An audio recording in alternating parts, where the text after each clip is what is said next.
Bien, le bonjour à chacune et à chacun d'entre vous. C'est toujours un beau privilège de vous retrouver pour jeter un regard sur la parole en votre compagnie, cette parole de Dieu qui nous fait vivre, qui nous fait grandir, qui soutient dans notre quotidien.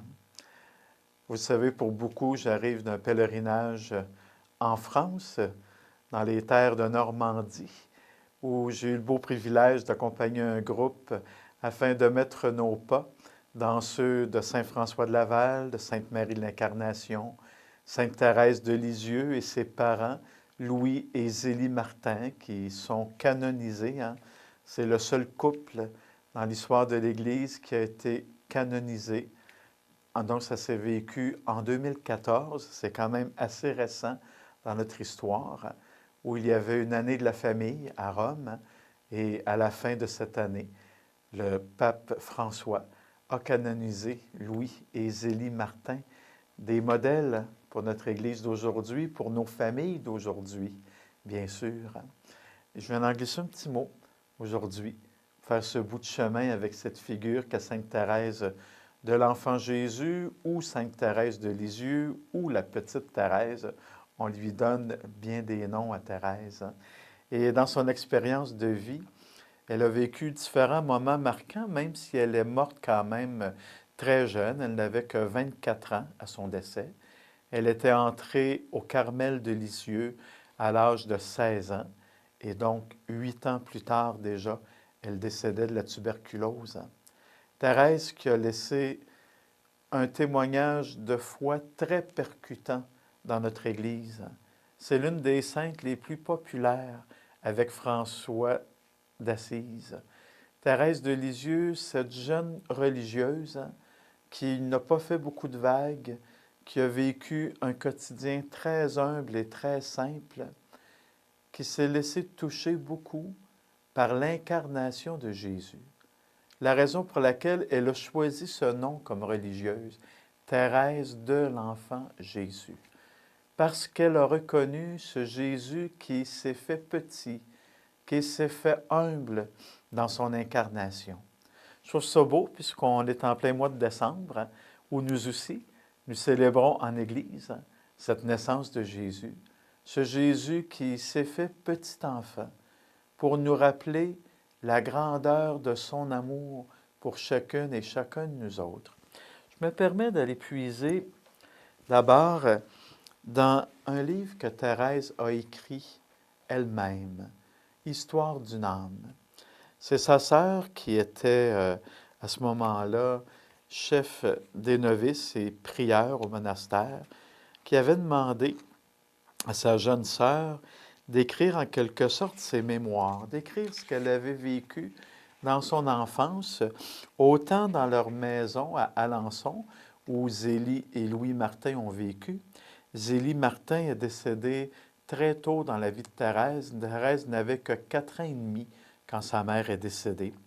Et quelques années plus tard, elle écrit alors qu'elle était à Lisieux avec son père et 4 de ses sœurs, lors d'un soir de Noël, où Thérèse a vécu cette grande libération intérieure. Elle dit de ce moment-là, « Il fallut que le bon Dieu fasse un petit miracle pour me faire grandir en un moment, et ce miracle, il le fit au jour inoubliable de Noël.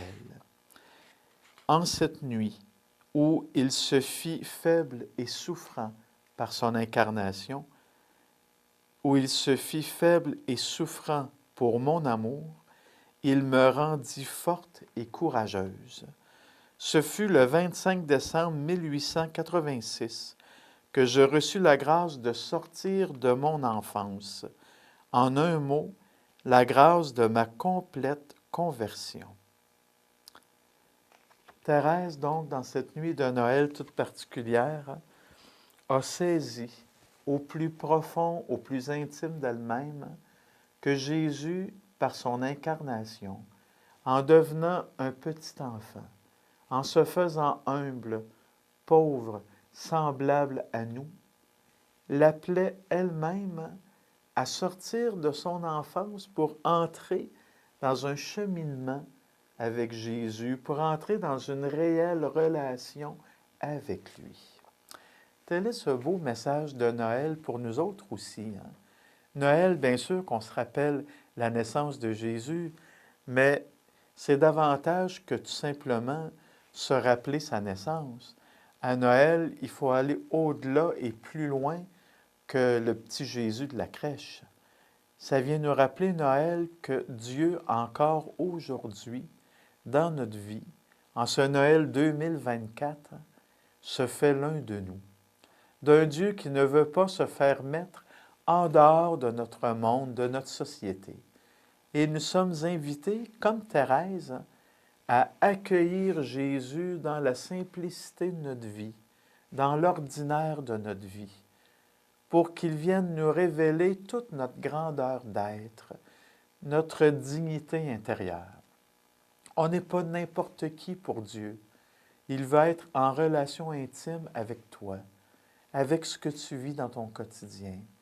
Il veut que tu le mettes au parfum de ce qui fait la trame de ta vie, d'être en dialogue avec lui, dans une relation très concrète avec le Seigneur, dans des temps de dialogue, dans des temps de partage, où tu lui relates ce que la vie t'apporte, ce que tu vis intérieurement, mais où tu es capable aussi de faire de ton cœur, de faire de tes crèches, de faire de tes mains, c'est-à-dire une crèche pour l'accueillir, comme on accueille sa parole. Et j'aimerais que l'on puisse être habité de ce bel extrait du prologue de Saint Jean. Ce sont donc les premiers versets de l'Évangile de Jean. Au commencement était le Verbe, et le Verbe était auprès de Dieu, et le Verbe était Dieu. En lui était la vie. La vie était la lumière des humains. La lumière brille dans les ténèbres, et les ténèbres ne l'ont pas arrêté. Ce Verbe qui se fait chair, c'est le Christ qui, de nouveau, en cette fête de Noël, en ce beau mois de décembre, où on met des crèches dans nos maisons, où on se laisse inspirer par cette incarnation de Dieu, que nous puissions nous aussi renaître à la vie, à cette vie qui vient de Dieu, à une vie qui prend forme et qui prend corps dans notre humanité. Que ce Dieu fait homme, que ce Dieu qui a pris chair, que cette parole, que ce Verbe qui a pris visage humain t'accompagne et te bénisse en ce temps très propice pour l'accueillir dans ta vie.